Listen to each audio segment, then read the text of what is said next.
müddət əvvəl həbsdən azad olunan və hazırda barəsində digər cinayət işi üzrə məhkəmə prosesi davam edən müğənni Dəniz Əsədovanın 4 dəfə ad və soyad dəyişdiyi məlum olub.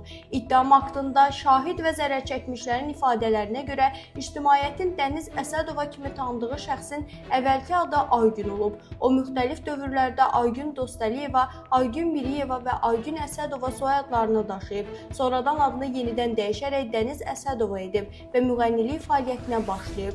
Cinayət işi materiallarında qeyd olunur ki, o pul müqabilində saxta əlillik sənədlərinin hazırlanması məqsədi ilə müxtəlif şəxslərlə danışıqlar aparıb. Dəniz Əsədovaya qarşı Baş Prokuror yanında Korrupsiyaya qarşı mübarizə baş idarəsində cinayət məcəlləsinin müxtəlif maddələri ilə ittiham irəli sürülüb. İddialara görə o Sabunçu rayonu 21 saylı Birləşmiş Şəhər Xəstəxanasının keçmiş baş həkimi Rauf İsfəndiyarovla əlbir olaraq 136 nəfərə saxta əlillik sənədi alınmasına köməklik edib. İş üzrə dövlətə 1,6 milyon manat məbləğində ziyan vurulduğu bildirilir. Xatırladaq ki, Dəniz Əsədova bundan əvvəl dələduzluq, eləcə də bir neçə şəxsə qarşı təhqir və böhtan ittihamları üzrə xüsusi ittiham qaydasında məhkum edilib. O, vəkil Asim Abbasovu təhqir etdiyinə və ona böhtan atdığına görə Binəqədi rayon məhkəməsinin hökmü ilə 7 ay müddətinə azadlıqdan məhrum olunub. Sonra başqa bir şəxslə bağlı analoji əmələ görə cəzası artırılıb. Prezident İlham Əliyevin təşəbbüsü ilə qəbul olunan amnistiya aktı əsasında çəkilməmiş cəzasından azad edilib.